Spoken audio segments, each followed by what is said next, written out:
Muy buenas, bienvenida a esta sesión de psiconutrición.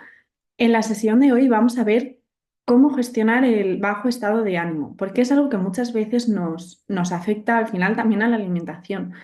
Seguro que lo has notado que cuando estamos un poquito más decaídas, pues nos cuesta también más, pues bueno, preparar las comidas, seguir un estilo de alimentación saludable, hacer ejercicio físico, incluso a veces nos puede costar hacer otras actividades de nuestra vida diaria. Entonces vamos a ver cómo lo podemos gestionar. Algo que vamos a hacer en esta sesión de cómo gestionar el bajo estado de ánimo, ¿vale? Vamos a ver lo primero los síntomas. Vamos a ver cómo identificar y cómo gestionar la tristeza. ¿Cuándo se considera depresión?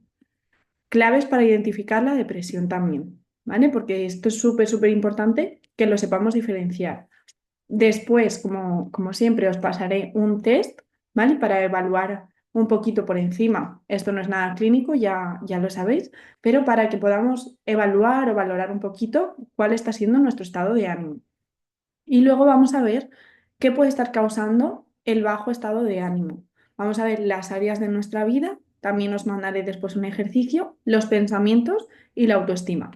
Así que bueno, vamos a ello. Lo primero, tema del bajo estado de ánimo. Como siempre, bueno, en el chat me podéis preguntar y o bien durante la sesión o después, ¿vale? Resolvemos todas las dudas. Hay días o épocas en las que no estamos animados, ¿no? Esto nos pasa a todos. Hay alguna situación que invade nuestro interior y no tenemos las ganas de antes para hacer cosas. A veces esto nos puede resultar complicado, mirar hacia otra parte, evitar pensar en aquello que nos preocupa y nos pesa mucho. No sentimos alegría, felicidad, sino tristeza y ese bajo estado anímico. Los estados de ánimo, ¿qué diferencia tienen con los sentimientos o con las emociones? Que eso es súper importante porque va a ser algo clave también para que sirva como señal de alarma entre, puedo estar cayendo en una depresión, es simplemente un momento puntual. Pues bueno, los estados de ánimo consisten en una actitud y disposición emocional que tenemos. Son parte de nuestra experiencia. ¿Esto qué quiere decir? Que representan nuestro estado interior en un momento puntual, ¿vale? Y acostumbran a tener una duración más prolongada y son menos intensos que las emociones y los sentimientos. Se trata del humor con el que se encuentra uno en determinados momentos. Es una forma de estar, ¿vale? Entonces, es menos intenso que una emoción, menos intenso que un sentimiento, ¿vale? Por ejemplo, cuando yo estoy, seguro que así lo ves muy claro. Yo puedo estar un poquito decaída, pero cuando estoy triste es mucho más fácil que se me desencadene el llanto, ¿no? Normalmente cuando yo estoy triste es por un suceso que hace que yo esté con una intensidad emocional más elevada. Se me puede desencadenar el llanto, estoy como más nerviosa, más agitada o más ensimismada. Sin embargo, yo puedo estar un poquito decaída y eso tiene menos intensidad. Puedo normalmente ser funcional, simplemente estoy como menos animada a hacer cosas, por ejemplo, ¿vale? Para que veamos ahí la diferencia más clara. Los estados de ánimo nos pueden durar horas, incluso días, e influyen en nuestras conductas y en nuestra forma de pensar. Si te paras a pensar en un día, por ejemplo, en el que tu estado de ánimo es bajito durante a lo largo del día, ¿no? Ha predominado durante todo el día o gran parte del día el estado de ánimo bajito, seguro que has sido más negativa, más pesimista, incluso te has atrevido a juzgar más algunas acciones, algunas personas, porque todo lo veías como peor. Eso quiere decir que dependiendo de ciertos estados de ánimo, si son agradables o desagradables, nos podemos generar una predisposición a diferentes emociones o sentimientos. Es decir, es como la parte previa, ¿no? Por así decirlo. Si yo estoy decaída, pues voy a tener más predisposición a terminar, por ejemplo, estando triste, ¿vale? Un poquito esa predisposición tal cual como acabo de decir hacia determinadas emociones o sentimientos que todavía son más intensos y más prolongados. ¿Cuáles son los síntomas? ¿Vale? Te los digo para que los tengamos ahí fichados. Los síntomas de los trastornos del estado de ánimo pueden ser sentimiento de tristeza, el llanto continuado, la incapacidad para concentrarnos o la indecisión, el sentimiento de culpa, la falta de valor, cambios significativos en el apetito y en el sueño, la irritabilidad, la rabia, la preocupación o la agitación, el pesimismo, la indiferencia, la pérdida de energía, la apatía persistente, la incapacidad para disfrutar de algunas actividades que a lo mejor en otros momentos sí que disfrutábamos, el aislamiento o el retiro social, la baja motivación o crisis existenciales, el sentimiento de vacío o de desesperanza, los pensamientos negativos sobre uno mismo, los demás o sobre la vida, la baja autoestima o el bajo autoconcepto, que de esto ya hablamos en una de las sesiones anteriores, la falta de metas u objetivos, tanto actuales como a largo plazo, la disminución del ocio, la dificultad para relacionarnos, la sensación de sentirnos fuera del lugar, como que no estamos a gusto, por ejemplo, en el ámbito social, o la fatiga. Así que bueno, como ves, aquí tenemos una checklist, vamos, súper extensa, súper detalladita para que lo identifiquemos perfectamente. Y ahora te recomiendo que apuntes para identificar y gestionar la tristeza. Cuando estoy triste, ¿qué pienso? Luego, cuando estoy triste, ¿qué digo? Cuando estoy triste, ¿qué hago? ¿Y qué situaciones o personas me pueden provocar tristeza o me provocan tristeza habitualmente? Aquí lo que vamos a hacer en primer lugar es buscar el mensaje. Lo primero para gestionar la tristeza es escucharla, buscar qué mensaje me puede estar dando. Por ejemplo, estoy triste porque, no sé, porque he tenido un problema, se lo he contado a mi pareja, estoy poniendo un ejemplo, ¿vale? Y siento que me estaba hablando del trabajo y que no estaba pendiente. Pues ahí la tristeza lo que me está diciendo es que quizá me gustaría tener más atención en determinados momentos por parte de mi pareja. Eso es lo que me viene a transmitir. O que teniendo pareja me he sentido sola en un momento difícil para mí. Entonces, eso es lo que le tengo que transmitir. ¿Cómo me he sentido yo? Desde luego, como hablamos en la sesión de la asertividad, de las formas de comunicarnos, es importante que no se lo expresemos de cualquier forma, ¿no? Que lo digamos de, pues, de forma asertiva al final. Pero la tristeza lo que nos viene a decir, ¿qué necesito yo? ¿Qué es lo que yo siento? Para que le pongamos solución, ¿vale? En segundo lugar, ¿qué tenemos que hacer? Valorar el mensaje. Una vez lo hemos identificado, hay que valorar si el mensaje es adecuado y si le hacemos caso o no. Por ejemplo, en el ejemplo que había puesto anteriormente, ¿vale? Oye, he comentado un problema a mi pareja y él me estaba hablando continuamente del trabajo, del ámbito laboral. No me he sentido escuchada. Pues entonces ahí sí que sería importante que lo transmita, como decía, con asertividad. Oye, yo me he sentido así cuando te estaba contando un problema que para mí era importante. Pero hay otras veces que puede ser que mi estado de ánimo esté bajito y entonces me sienta triste porque siento, por ejemplo, que los amigos no están contando conmigo, me están dejando de lado, no me siento cómoda con ellos y me pongo a valorar y digo, uy, pues antes de ayer me escribió un amigo para tomar un café, pero yo le dije que no porque no tenía tiempo. Y hace una semana otra amiga me escribió para ir a dar una vuelta, porque hacía tiempo que no nos veíamos. Y hace semana y media otra amiga me dijo que se había acordado de mí porque había visto no sé qué. Entonces, por ejemplo, esto sería una forma de comprobar que igual no debemos hacerle caso al mensaje que nos está diciendo esa tristeza. Y decir, ok, igual estoy triste porque me he sentido así, pero igual es porque estoy yo bajita de ánimos y por eso he sentido como que un poco me dejan de lado, pero realmente cuando me paro a pensarlo no es así. Entonces nos distanciamos un poquito de ese pensamiento, ¿vale? En tercer lugar, es importante que prestemos atención a nuestros pensamientos. Es posible que nuestra tristeza sea provocada, agravada o mediada por los pensamientos que tenemos. Esto muchas veces es algo que, bueno, ya lo vimos en la sesión de distorsiones cognitivas, de errores del pensamiento, que al final los pensamientos median en cómo yo me siento. Dependiendo de lo que yo me digo, voy a hacer que yo esté más triste o menos triste. Esa emoción puede interferir en nuestros pensamientos a su vez y provocarnos sesgos. Cuando yo estoy bajita de ánimos, es más fácil que me vengan pensamientos como, jolín, es que mis amigos no cuentan conmigo, es que no me están teniendo en cuenta, ¿no? Eso es un sesgo, es un error del pensamiento porque cuando yo lo compruebo y miro esta semana y media atrás, en este último ejemplo que he puesto, me doy cuenta que sí han contado conmigo, que sí que se acuerdan de mí, que sí que me tienen en cuenta.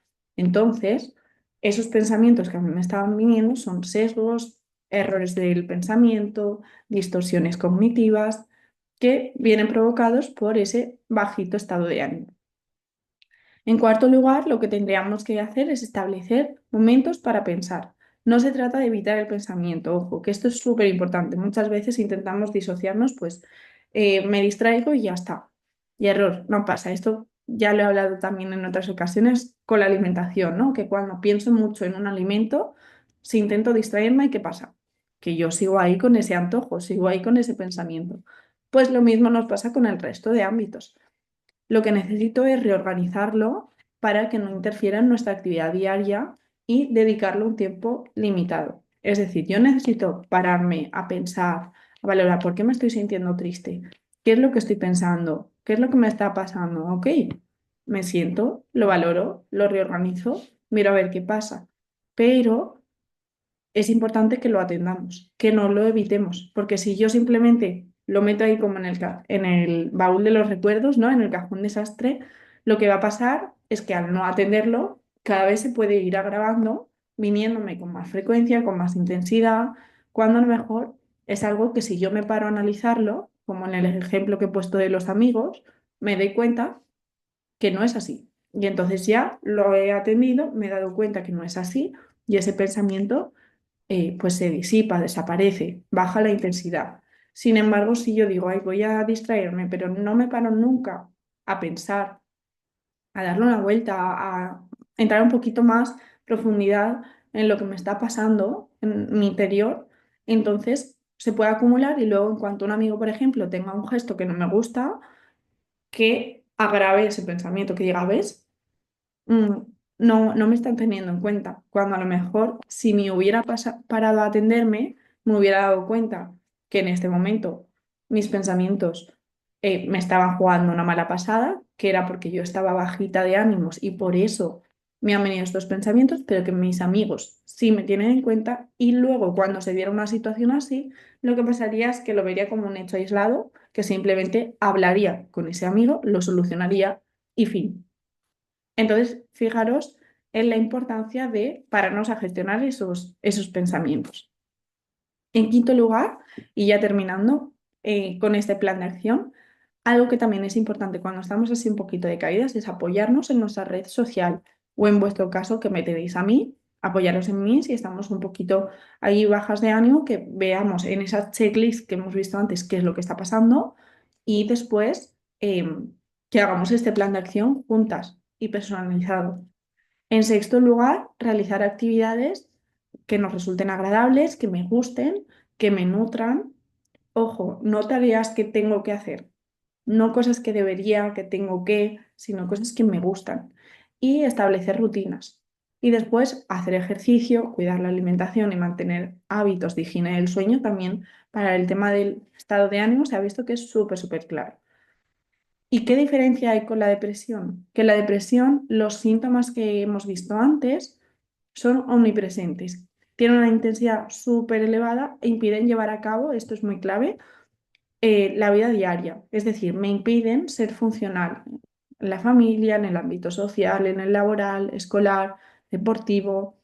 Quien padece depresión no se pone triste, está triste, ¿vale? Pero no se trata de una tristeza cualitativa pero se trata, perdón, de una tristeza cualitativa y cuantitativamente diferente. Es decir, limita e incapacita en nuestro funcionamiento, es desproporcionada, ¿vale? Entonces, ojo con esto porque es importante esa diferencia.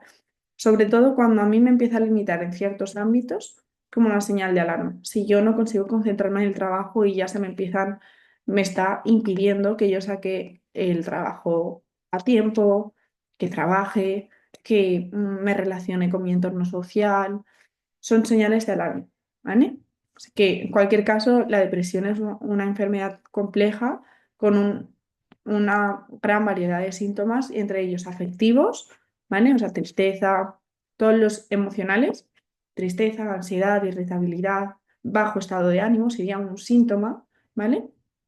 Desesperanza, cognitivos o mentales, dificultad en la atención, en la concentración, en la memoria, en la toma de decisiones, en la planificación y físicos, la fatiga, los cambios de apetito, los cambios de peso, las alteraciones del sueño, dolor de cabeza, dolores estomacales, por ejemplo. Estos síntomas están presentes durante todo el día o casi todo el día e impactan significativamente en la vida cotidiana, en las rutinas, como decía. Así que fijaos la diferencia entre la depresión y el bajo estado de ánimo. Bajo estado de ánimo justo es uno de los síntomas de la depresión, pero cuando hay depresión también hay síntomas, pues esos mentales, físicos, no solamente afectivos y no solamente el bajo estado de ánimo, ¿vale?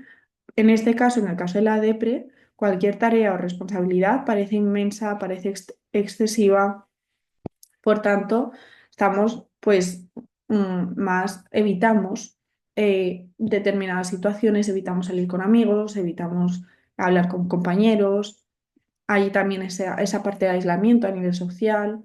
Entonces, excede mucho el malestar emocional que todos conocemos. ¿Vale? Formas de identificarla. Pues ante la sospecha de un caso de depresión, ¿vale? Los profesionales sanitarios, en este caso, valoran la presencia durante al menos 2 semanas o más y durante la mayor parte del día de 5 o más de los siguientes síntomas. El estado de ánimo depresivo, la mayor parte del día. Una marcada disminución del interés o del placer en casi todas las actividades. La pérdida o ganancia de apetito o de peso, o de las dos. El insomnio o el exceso de sueño casi todos los días. La agitación o el enlentecimiento psicomotriz, es decir, los movimientos corporales, vamos como a ralentí. Eso que intento hacer cosas y es como que voy todo el rato, ¿no? Pues eso, a ralentí, muy despacio. Eso sería el enlentecimiento psicomotriz. La fatiga o la pérdida de energía, los sentimientos de inutilidad o culpa, la disminución de la capacidad para pensar, concentrarnos o la indecisión, y los pensamientos recurrentes de muerte, por ejemplo, o relacionados. Así que para hablar de depresión, esta sintomatología debe presentar malestar y sufrimiento y afectar negativamente, como decía, a las actividades habituales. Ante estos síntomas, por supuestísimo, es súper importante acudir a un profesional para hacer una valoración que confirme o descarte esas sospechas, ¿vale? Y, por supuesto, nosotras no estamos hablando de algo tan concreto, porque, como decía, estos tiene varios síntomas, es una enfermedad compleja al final, sino que solamente estamos hablando de cómo gestionar el bajo estado de ánimo, ¿vale? Si yo simplemente estoy un poquito decaída, si yo estoy como poco animada o me noto así como con falta de ganas pues de hacer cosas que me gustan o me vienen así como esos pensamientos intrusivos que nos genera el bajo estado de ánimo. De eso es de lo que estamos hablando. Os voy a mandar, como decía, ese test para evaluar nuestro estado de ánimo, ¿vale? ¿Y qué nos puede causar el bajo estado de ánimo? Pues hay varios factores. Vamos a ver y vamos a terminar con esta sesión como de evaluación del estado de ánimo. Ya has aprendido a diferenciarlo de lo que es una depresión, has identificado, tienes esa checklist de los síntomas principales, tienes ese plan de acción para cuando identifique el bajo estado de ánimo y ahora vamos a ver cuáles son los factores que nos los pueden causar para que tú también los tengas fichados. La pérdida de un ser querido, por ejemplo, los problemas laborales. Los problemas laborales, como vimos en la sesión del estrés, también es algo que son problemas a lo mejor menos intensos, como la pérdida de un ser querido es algo más puntual, más intenso. Está claro que nos genera tristeza, sin embargo, los problemas laborales son como pequeñitos estímulos que igual per se, uno solo, de forma aislada, no me genera eh, ese bajo estado de ánimo, pero cuando tengo problemas laborales continuamente es como que mi vaso se va llenando. Los problemas económicos, las rupturas sentimentales, la aparición de enfermedades propias o de familiares, las personas con problemas en autoestima también tienen más tendencia a un estado de ánimo bajito, las experiencias traumáticas, la pérdida de amistades, las relaciones tóxicas, la falta de objetivos, metas o propósitos vitales, los pensamientos intrusivos, el autodiálogo negativo, es decir, cuando yo me hablo de forma negativa a mí misma, de forma un poquito machacona, la falta de actividades placenteras o de ocio, cuando estamos siempre pensando en tengo que hacer, debería hacer y estoy centrada en lo que tengo que y no en lo que me gusta, en lo que me carga a mí las pilas. Y los problemas familiares y las heridas de la infancia. Estos son los motivos principales, los factores que nos afectan. ¿Por qué? Porque esto va a influir en las áreas de mi vida, en mi autoestima y en mis pensamientos. Esto lo veremos en la siguiente sesión. Ahora quiero que te pares a pensar esa checklist inicial, los síntomas que en tu caso concreto, ¿vale? Como hemos visto, me pueden estar influyendo, pues si es la falta de actividades placenteras, si son la falta de objetivos, si son esos pensamientos intrusivos o que normalmente me hablo muy mal a mí misma, si he perdido amistades hace poquito, si tengo vínculos que considero que son un poco tóxicos o dinámicas un poco tóxicas. Quiero que esta sesión nos paremos un poco a evaluar nuestro estado de ánimo con ese test que te voy a mandar, la checklist de qué síntomas creo que estoy teniendo, qué factores creo que me están influyendo en ese bajo estado de ánimo y después que empecemos a aplicar durante esta próxima semana ese plan de acción que hemos visto. Y ya la próxima semana analizaremos más en detalle las áreas de nuestra vida, el tema de la autoestima en relación al bajo estado de ánimo y los pensamientos, lo mismo, en relación al bajo estado de ánimo, para que lo tengas ahí todo fichadito. No sé si tenéis alguna duda, ahora me comentáis por aquí por el chat. Espero, bueno, que nos haya servido esta sesión. Como siempre, las tendréis grabadas, ¿vale? Os la pasaré pues a lo largo de esta tarde. Hoy os la paso hoy mismo. Y nada, creo que no tenemos ninguna duda. Así que nos vemos en la próxima sesión analizando estas áreas de la vida, la autoestima y los pensamientos en relación al bajo estado de ánimo para que indaguemos en esto un poquito más. Y como siempre, ya sabéis que podéis mandarme por WhatsApp cualquier duda cuando veáis esta sesión también en diferido o lo que sea. Un besito muy fuerte.